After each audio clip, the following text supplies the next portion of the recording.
What's up, guys? Welcome to a very special video here on Collider. It is the breakdown of the Ultimate Schmoedown Tournament 2016. I'm Kristian Harloff. I'm joined by John Campea. So excited for this tournament. You know, I said this before, I'll say it again. The two most exciting words in competitive events right now is final question, and I think a lot of these are going to come down to that. I agree with you 100%. And joining us, who better than two of the top stars in the league today? First, you got the former champion.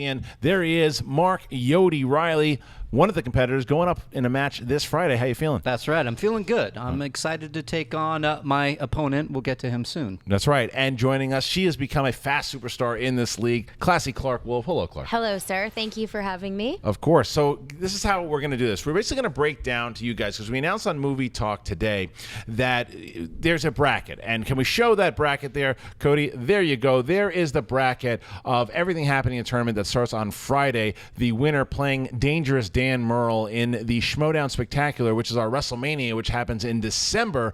But all these spots, you guys are going to have a chance to submit a bracket yourselves. What you do is you go over to skdown 2016 at gmail.com and you submit your bracket. There's going to be a chance to win big prizes. We're going to announce it either on Schmoes or on Collider. There's going to be tons of prizes for you guys. You can only submit one. You have to put your name and your address inside of that email when you submit. You can only submit once and take your pick on who you think is going to win the tournament. John, let's start with this match coming up on Friday, where we have the former champion here, Mark Reilly, going up against Duberry, who kind of fell into the tournament when Andy Signor stepped down. Yeah. Reilly, next question. That's it. No, Duberry has no chance. Look, no, I would say, and that's not a reflection on Duberry. It's a reflection on who normally is a useless sack of hammer sitting beside me. But when it comes to trivia knowledge, don't hold it back, John. Don't hold back. Never count this dude out. You know, I cannot. I remember the first time I watched Reilly compete, and I didn't know, how well he would do or how well he wouldn't do. But I remember watching him and being really impressed as question after question he would pull. Yeah. He pulled these answers out of pockets of knowledge I didn't know he had. And ever since there, I've just continued to be really impressed. I'll be honest, I'm surprised he's not wearing the belt right now. Yeah. I absolutely, no disrespect to Duberry in this at all, but I got to go with Reilly. Clarke, now, obviously, this is your teammate coming up here in the team with Mark Reilly, but does Duberry stand a chance at all against Yodi? Listen, I can't go against my fellow Wolf of Steel. I mean, I would be foolish. Listen, with all due respect, Mr. Duberry, welcome to the tournament, but my partner's going to crush you. Whoa, there you go. He's going to crush you because he's going to take that belt back from Dan Murrell. That is the most smack talk I've ever seen from Clarke Wolfe, and she's not even competing. Also because I don't know Duberry, so it's really easy for me to smack talk. This is a great point here, though, because Duberry, you've seen him compete in the team tournament last year. He was the strong one in that team. Yes, he played against Matt Nost, and granted, look, Matt Nost got some really hard questions in his battle, but nonetheless, Duberry got the W. Yes. So, and because of that, Andy Signor was supposed to be in. And the way that this works, by the way, because Clarke even asked as far as, so everyone out there knows, you will see numbers next to the names. Cody, if we put that graphic up one more time. So there are the graphics, they're the rankings. Next to you see Mark Reilly is the #1 contender because he does have a record of 5 wins, 1 loss, and 3 knockouts. And Duberry is 1-0 and is the lowest seed. That's why they're playing the 1-8. So, all right, now Reilly, Duberry, easy victory here? You scared at all, or what do you think? Not an easy victory. I went back and watched his match with Nost. The guy has talent. He really does. I am not counting him out. However, this is my re-entry to get that belt back. Yeah. I have to go through him. Are there other people I would have preferred to take? Not really. I think that I can take him. Yeah. And so I'm going to take him. I'm going to take him. You're going to take him. Yeah, I'm very confident in my ability against Duberry. All right. Other people in the tournament, we'll get to that. And it should be mentioned too, much like college football, one win is not equal to another win. Exactly. You got to look at while he got the win over Nost, and that's great and that's impressive. At the same time, you have to acknowledge that, part of the misery and majesty of this game is sometimes the draw of the numbers, the spin of the wheel. Right. And Nost got hit with some pretty tough walls. I think he's got the hardest walls. Yeah, I mean, absolutely. So you have to weigh that in there. So again, all due respect to the 1-0 record, but Reilly's going to take this. All right, Clarke, let's move on to next week. After this debut here, you got Mark Ellis, Yeah. a guy I know pretty well, who's the co-holder of the team championship, coming in ranked at number 6 against the guy you know pretty well, the glorious one, Sam LaVine, sitting at number 3. Yeah. This is going to be an interesting match between the two of these guys. Sam's going to obviously go in as the favorite here. What do you think? How do you match these guys up? You know, it's interesting because I think I've said this in all of my matches too, whether I was playing Makuga or Finstock or maybe some people that people didn't think would be a tough game. You gotta know that these guys are in the tournament for a reason. And with all of these underdogs, I've seen them pull information out of nowhere and been impressed. Mark Ellis is not an underdog. Mark Ellis he's a holder of the team championship belt, and Ellis, you know, he knows his stuff as well. So I feel like while yes, Sam is probably the favorite, I don't know. I think I don't count anybody out, is what I'm saying. So you, after your match, you would play one of these guys if you had a chance. Like, 'cause we'll talk about your match in a little bit here, but if you win your match, you would play either Sam LaVine again or Mark Ellis for the first time. Do you have a preference? Yeah, I think I would rather play Sam again. Yeah. Because I know in addition to having watched him play, I've played against him. So Right. I sort of know how he works a little bit. I know what his strengths are and things like that. And so I feel like I would feel a little more comfortable if I had to be in a situation where I faced Mark Ellis. And even though I've been friends with Mark Ellis for several years, I've never had to face him in a competition. Right. I don't know how I would fare. Now, John, Ellis has had a strange run in this league. In the 2014 tournament, he almost lost to Cobster, then loses to JTE, but gets every question right. Only lost because of the betting round. The That betting round, particular got everyone a perfect game. It still has never happened, and he lost. Very confusing. Then plays JTE again and goes to sudden death. Had a very slow and kind of bad first round. Yeah. Does he have enough to beat Sam LaVine? Look, remember a little bit earlier we were saying one win is not necessarily equal to another win. One loss is not necessarily equal to another loss either. Like JTE, I mean, he's had a string of losses. Don't let those losses fool you. That dude is tough and went to sudden death. Mark has never ceased to amaze me, though, in just average conversations around the office. You bring up a movie, I was like, oh, yeah, 1981 with so-and-so and so-and-so in the 5 supporting roles. Right. Like, don't underestimate what this guy can do. But Sam LaVine's going to take this. You think Sam's going to take I mean, Sam is simply too strong. This is a situation of a guy having, a little team out of a Division III, area, coming out, has a really great season, is really strong, a lot of upside, and somebody to keep your eye on the future. But they're running into the number 1 ranked guy in the country. Sort of it's the same thing. So I've got all due respect to Mark, but I got to go with Sam on this. And Sam has had his eye on the prize, the championship, for a long time here, and almost had his shot. But then the lovely lady here sitting next to me ripped those chances away like the hungry wolf that she is. And again, one loss is not equal to another loss. You lose to Clarke Wolfe. Right. That's not a blemish on your record not at all. But he does have something to prove right now. Yes, he does. And so beating Mark Ellis to get into the semifinals, is Sam LaVine going to do it or Mark Ellis? What do you think? Well, what we haven't talked about first is the bitter lover that is out there, which is that wheel. That wheel As Clarke is... calls... What do you call it, Clarke? That fucking wheel. That fucking wheel hates is that wheel. That fucking wheel is right. So depending on the spin,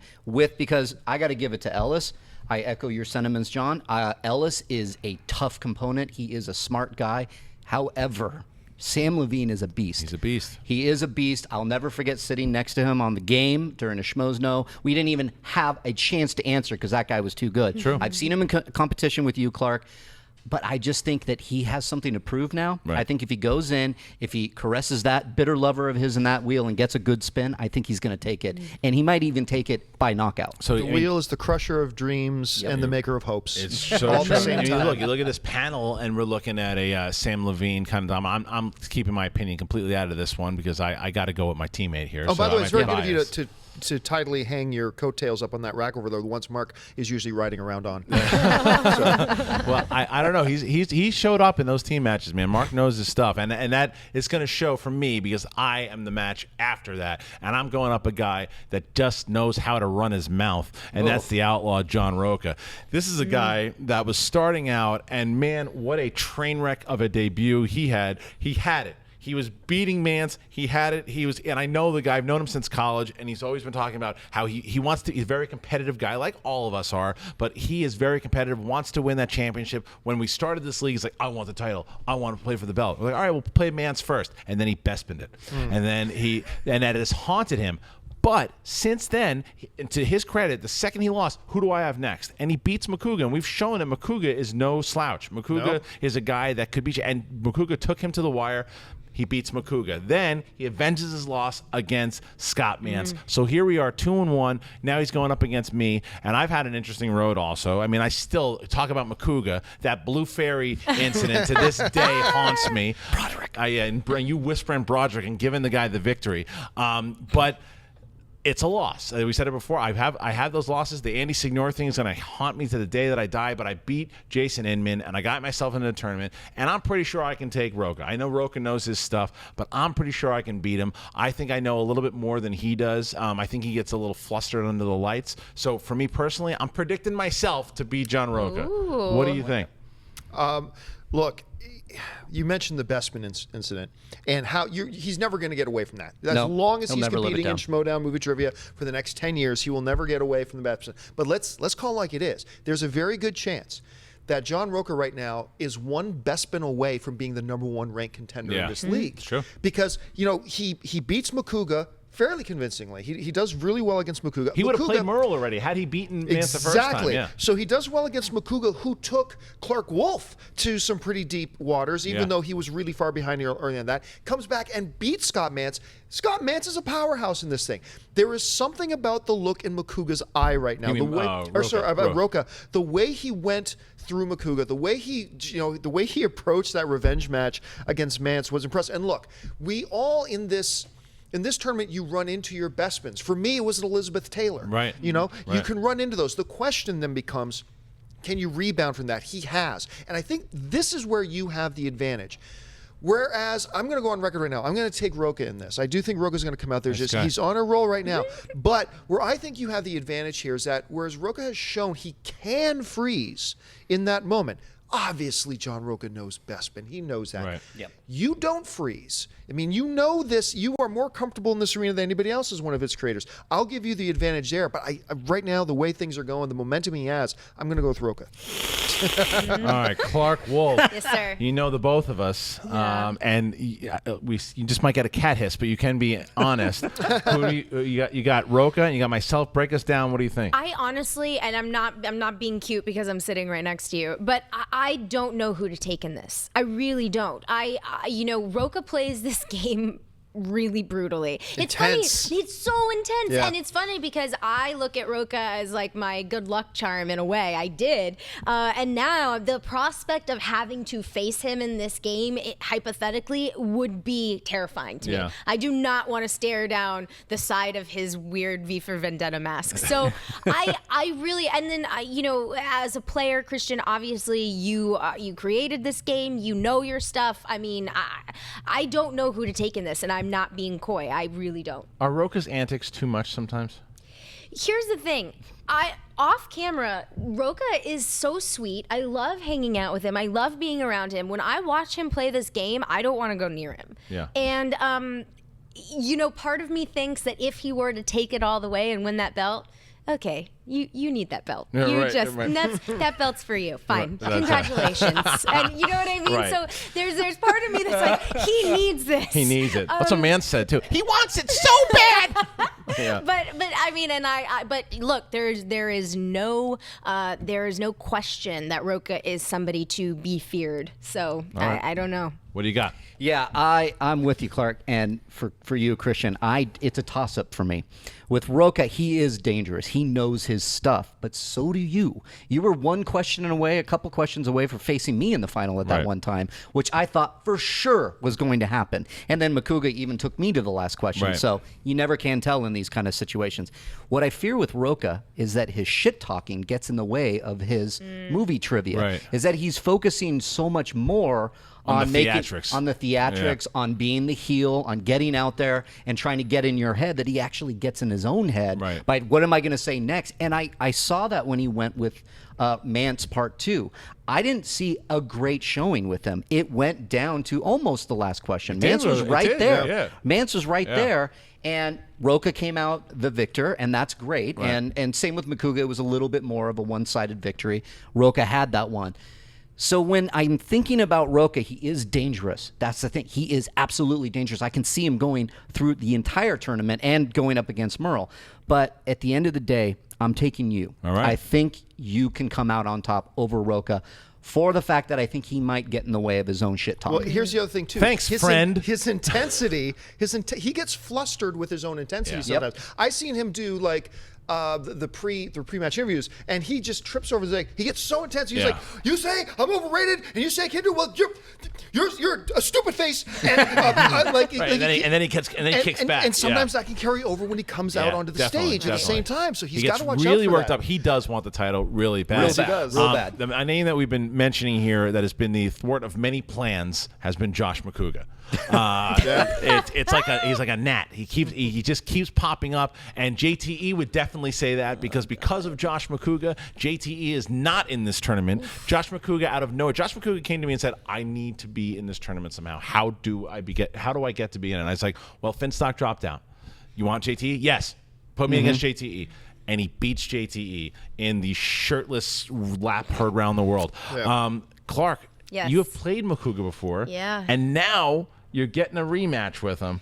You beat him pretty soundly the first time. Do you think that this is going to be a cakewalk? No, I don't. I don't write him off. I didn't write Finstock off. I don't write anybody off because if we've learned anything, it's that this game is as much a game of chance in a lot of ways as it is knowledge. It has to be that perfect combination.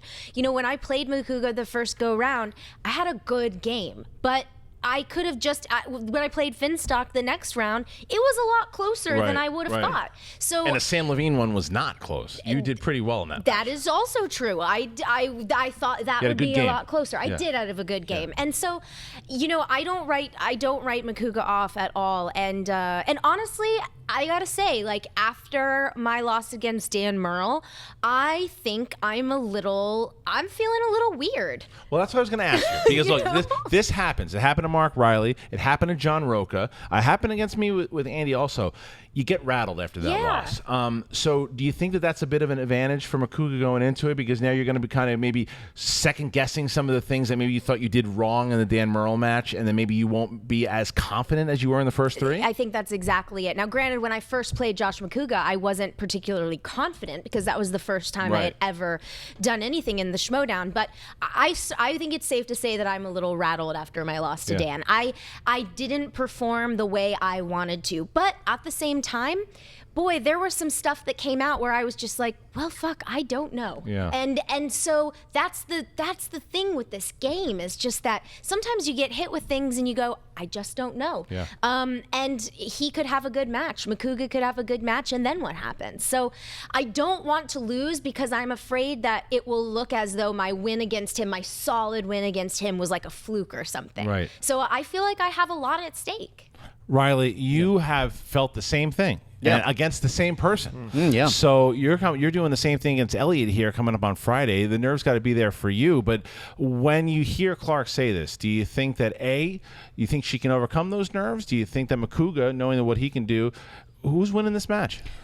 Well, the nerves are always I'm going to have the nerves going in. It's my first match back. So I'm hoping that I can just put that aside. Once you get into the ring, you've now been there. You're seasoned with it. Even though you have that loss, once you get under their lights, you answer the first question, you're back in it.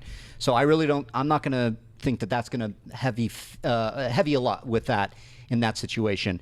But with Makuga, he took me to the very last question in the 2014. So I will never, ever count him out. If he has a good run, if that wheel is sweet to him, and he gets the categories he wants to get with Keanu Reeves movies or something, 90s movies maybe. Bad Boys 2. Bad Boys 2. He can do very well, and I think it could come down to the wire. However, no, I don't think he can get back past you, Clarke. Yeah. I think Clarke is going to take this from Makuga. Now, John, you've been a Clarke Wolfe fan since before she Yes. even debuted. You were saying, you wait, watch what Clarke does here. Yeah. You were pulling a Sam as like the top guy, and then when you heard Clarke was Then when in I this heard Clarke tournament, was coming in, or it's in like, this yeah, league, Sam's you number said, two. you said Clarke's going to be. So Clarke, we know, and to her own admission here, has been rattled since the Dan Murrell match. Will Clarke beat Makuga, and you think you were going to see her in the finals? Josh Makuga, our own 40-year-old virgin idiot savant. No, but look, here's the thing. We're again, not every win is equal to other wins. Keep this in mind. Some people are going about the Josh Makuga. I read some comments. It's like, yeah, but he beat JTE. Guy's like on a 4 or 5 match loss streak. Keep this in mind about JTE. A lot of people forget about this. JTE was Star Wars. The category Star Wars away, all due respect to the gentleman sitting at this table, from having 2 belts over his shoulder. He would have gone 2 weeks back-to-back winning the individual title and winning the tag team titles, but both times... And by himself in the team, basically. Pretty much by himself in the team, and both times they were close matches, and then his opponents who both excel at Star Wars, both hit the Star Wars categories and ran the table at them. Don't forget, that's the guy that Josh Makuga beat. Right. Yeah. The guy who was 1 category away from wearing 2 belts on his shoulders. Makuga ran the table. That 1, 3, in and the 5 third round he had was a great round. He ran the Yeah. table in that, pulled some great answers out. That said, I will piss on a cat if Clarke Wolfe does not beat Josh Makuga. All due respect to Josh. Bring in because Sasha's cat. Bring in Sasha's cat. There it is. I mean, like, do not underestimate Josh. Do not underestimate what he has done in this tournament. Yeah.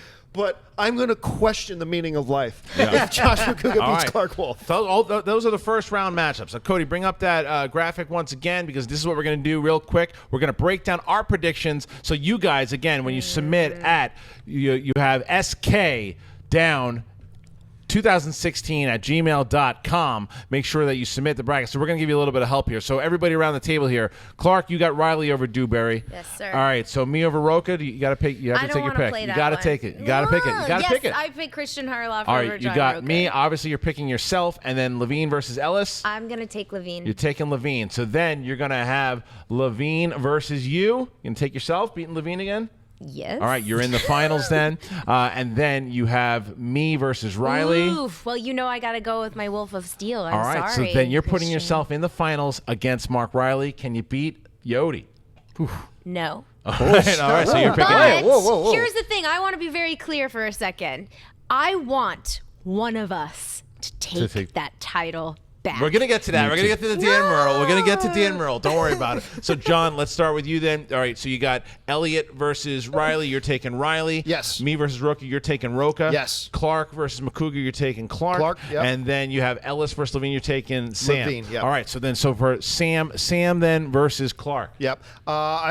Look, I thought it before. I thought Wolfe over LaVine, and now history backs that up. I thought going she Wolfe. handled him very well, so I see Wolfe going on past LaVine. All right, and then you have me, Reilly versus Rocha. Yes, and again, I'm just going to go back to that. I'm going back to that momentum monster. I'm going to take Rocha going to the finals. Wow, Rocha. And then in your finals, Rocha versus Wolfe. Oh my God. Yeah. I don't know. Got to do it. I've never seen you at a loss for words here. You're the prediction king here. Okay, this is the thing Who's about playing Dan Murrell in the Spectacular in December? You got to pick in 3, 2, 1. Clarke Wolfe. Clarke, Whoa. yes. All right, Mark I Reilly. wouldn't have picked me. Mark Reilly, you got yourself versus Duberry. Obviously, you have you. Then I'll you take have him. me beating Rocha. Then you have Wolfe beating Makuga. And then you have, who'd you have in LaVine? and LaVine. Ellis? You have LaVine. So, okay, so LaVine versus Wolfe.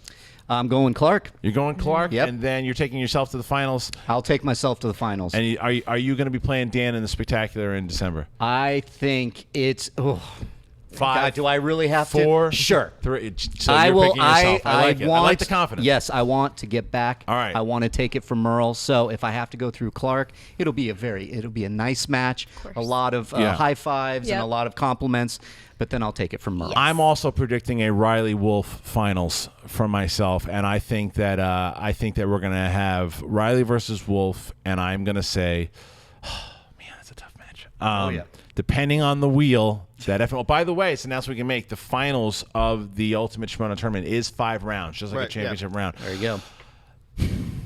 just because I think that the speed round has favored Reilly, Yep. I'm going to say Reilly I would say Reilly, going in December against Murrell. But Am I I think the it's only one who doesn't have a Clarke Wolfe Reilly final? right now, yeah. Yeah, So Rocha. the question is for you guys: who you guys think? What's your bracket? Make sure you submit it, and who you think is going to win. Comment here, obviously, and have the discussions. But before we go, let's get to the Schmoedown Spectacular, and let's talk about that beast that is Dangerous Dan Murrell. We're going to do awards at the end of the year, and we're going to do Player of the Year. We're going to do Rookie of the Year, Match of the Year. Right now, if the awards were held today, Dan Murrell is the Player of the Year. We've got to say that right now, right? Sure. I mean, the guy, he's not a rookie because he played in the team, but 4 wins, took the championship in his third match, beats a really Defends strong against contender Clarke, once yeah. too. He's one victory away of tying your consecutive 5. He's one title defense away from breaking the title defenses. I mean, the guy's having a phenomenal year, so I can see why you guys, I can feel Clarke seething as she just wants to get back to that match. So, Mark Reilly, first of all, why is Dan such an amazing champion? And 2, how bad do you want to kick his ass? Dan's an amazing champion. If you see him, there is no pressure. That guy goes under the lights. I don't even think he knows. I think he just thought he stumbled out of bed and was just talking with some friends over some movie trivia. It doesn't faze him. This comes from a couple years of defending his belt. You got a little on rattled screen. in that match, too. I did get a Yeah. little rattled. And that was on my end. It Right. wasn't because of Dan. Dan just has an air about him. He knows his stuff. I don't think he puts a lot of emphasis on what he doesn't know. I think it doesn't faze him. I think if he doesn't know it, he'll either take multiple choice or he'll just I don't. Right. And because he knows so much that he is confident that he can, on a head-to-head one-question match, he could probably come out on top based on his knowledge. This is a couple years of defending his belt at movie fights. He's the fact checker on movie fights, so he's constantly around this stuff. So he is such a beast. But there is a way to beat Dan. And you just go in and you match that same intensity. You know that if the wheel is on your side that time, then you can come out on top. I can beat Dan Murrell. Clarke, you can beat Dan Murrell. Kristian, you can beat Dan Murrell. It just depends on the wheel, but Dan Murrell is beatable. Yeah. All right, Clarke, someone else who has just come off playing the guy. Is he as intimidating as he seems on the YouTubes?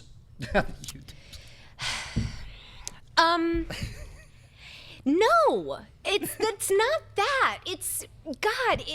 Well, in my case, I think it was a handful of circumstances coming together Right. to create an outcome. I think, but I will say, Dan is fast. Yeah. Dan is fast, Speed round, too. yes, that's right. And I don't think, and Mark Ellis has this too. Both of them, you don't see them sweat. I can't read either of them. Like in other competitions, I've been able to look at my opponent and been like, they don't know the answer. Right. I know they don't know the answer. With both Dan and Ellis, I'd say, you look at them and you go, what's going on in their head? Right. Ellis is thinking about the next joke or Alpabees. Yet he still somehow manages to answer a lot of questions right. With Dan's quick, and Dan, you're right, Reilly knows so many things. It's such a wide spectrum. So, but I think Reilly can take him. And I think. What about you? Well, Do you want to? You can take him, Do you Wolfe. want to play Dan again? I do. Yeah. I do. Like, as soon as the match finished against Dan for the title, I was like, I kind of want to do that again. Yeah. And even Ellis, when I was talking to Ellis about it, he was like, you got to go through some other people first. Like, he wasn't so confident. He's like, Clarke, it's not going to be that simple. Right. And I was like, I see you, Mark Ellis. Right. But, yeah, I want to take him again. And I want to go into the ring again having the experience of doing it once before. Right. I learned so much from that title match. Right. Things I would have done differently. Right. So I do want to take him again, but out of me and Reilly, I want Reilly to take that belt. Wow. And then maybe I'll Down take the the line. belt from you. Hey, there John, you go. you're responsible for all of this because Dan Murrell started his career with you. with me. So this is the guy is good, and we didn't know how good he was going to be when he went up against you because originally a lot of people don't realize this. The original matchup was going to be you versus Andy, and Andy just wasn't available. So Right, yes. Dan stepped in. Yeah, and, that's another way of saying Andy ran away, yes. And who can blame him? Yeah. I love Andy. Look, to talk about why Dan Murrell is a great champion, let's analyze for a minute his match against me. I think when you're just talking about pure movie knowledge, anybody who works under this roof has got a high level of movie knowledge. I'll put anybody under this roof against anybody under this roof as far as movie knowledge goes. So Even Finstock? Maybe even Finstock, as a matter of fact. Surprising Does guy he? But right wait, there. does he actually work here? We don't know what he does. We think so. He's sleeping in the back. Hangs out. I mean, Yeah. I don't know. But here's the thing. So what does it come down to, really? Let's look at his match, Dan's match against me. There are a couple key elements here that I want to point out. Number one, we talked about spin of the wheel. Spin of the wheel is a big thing, and the draw of the number. My round 2 with Dan, for instance, was very infamous, whereas Dan landed my favorite category. Dan got my favorite category in sci-fi, action sci-fi, and I ended up with coming-of-age movies. Yeah. Okay, but that's not the point. Hold on, we're setting up the point here. Then I got into round 3, and I ran to my infamous Elizabeth Taylor question, right, where I got rattled. Now, here's what makes Dan a great champion. The luck of the draw and the luck of the spin of the wheel is going to come into play for every single player. You're going to get rattled at some points. You're going to have your opponent make mistakes. The question is, can you pull it together when you're rattled? And the second question is, can you take advantage when your opponent either makes a mistake or runs into some bad luck? Because we've seen people in the Movie Trivia Schmoedown get rattled and win, and we've seen people have their opponent make a mistake but unable to capitalize. What Dan Murrell did, he got rattled in his match against me with a really key Minority Report question. It shook him. You could see him. He was visually rattled, but he stayed calm. He went to his multiple choice options, still a little shaken, but he stayed calm, and he ended up pulling out that answer. Whereas somebody like me in that match, I got rattled on because I knew it was Elizabeth. I wanted to say Elizabeth Banks, and I wasn't able to stay focused and stay calm when I got rattled. Being able to stay focused when rattled, because we're all going to get rattled, is why Dan is good. And the other thing is, when I did make my mistake, number one with Elizabeth Taylor, and then my misfortune of spinning coming of age movies, Dan was able to jump on that. And that's what a champion needs to do. Take advantage of the misfortune and mistakes of the other opponents. Some people don't have that killer instinct.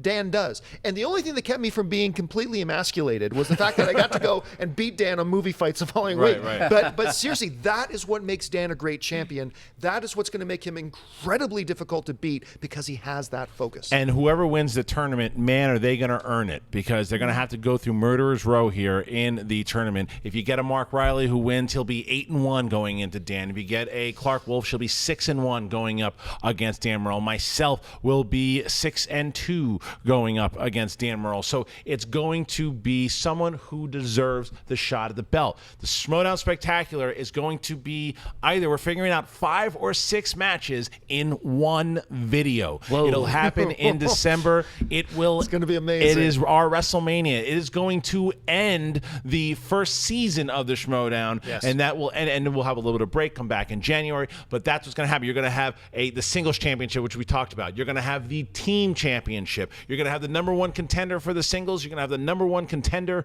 for the team, and then either 1 or 2 special matches, TBD. But that's all coming up, and we're going to have some new competitors in the singles that are going to debut after the tournament. We'll announce some of those pretty soon, and the team league starts up very soon in about 2 weeks. I believe 2 weeks from today, we're going to have the team league begin. Not a tournament, a team league.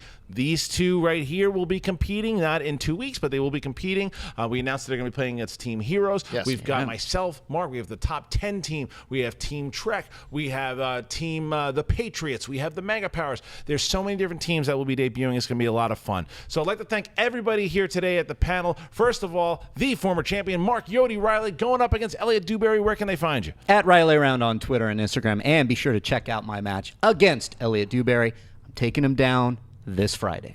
John Campea, where can they find you? You guys can find me on Facebook and on Twitter, and make sure you follow our new channel, Comic Con HQ, and our show, Film HQ. She is the number 2 contender, Classy Clarke Wolfe. Where can they find you? You can find me at Clarke Wolfe, Clarke with an E, Wolfe with an E, and on Collider Nightmares every Tuesday at 5 p.m. Pacific Standard Time on Collider Video. And for me, you can find me, Kristian Harloff, both Twitter and Instagram. Make sure that you hashtag Schmoedown, hashtag Ultimate Schmoedown, and get those brackets in by Friday at noon Pacific Standard Time. You submit over to skdown2016@gmail.com. Make sure you submit that bracket for a chance to win a bunch of different prizes.